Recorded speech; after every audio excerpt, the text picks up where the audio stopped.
హరే కృష్ణ అందరికీ. భగవద్గీతలో మొత్తం 4 పాత్రలు ఉంటాయి. కృష్ణుడు, అర్జునుడు, ధృతరాష్ట్రుడు, సంజయుడు. మహాభారతం భీష్మ పర్వంలోని 25వ అధ్యాయం నుండి 42వ అధ్యాయం వరకు గల 18 అధ్యాయాలే ఈ భగవద్గీత. కురుక్షేత్రంలో మహాభారత సంగ్రామం ప్రారంభమైంది. అందు కౌరవ సర్వసేనాధిపతి కురువృద్ధుడు భీష్మాచార్యుడు 10 రోజుల పాటు వీర విహారం చేసి 10వ రోజు యుద్ధంలో శిఖండి కారణంగా అర్జునుని బాణదాడికి అంపశయ్యపై కూలిపోవడం జరిగింది.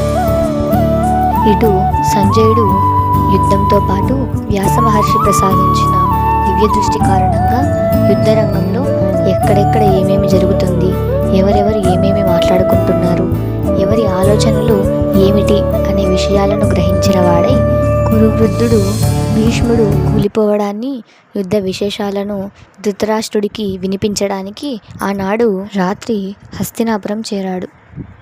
ఇక సంజయుడు ధృతరాష్ట్రుడితో ఏం చెప్పాడో నెక్స్ట్ వీడియోలో తెలుసుకుందాం. Until then, Radhakrishna.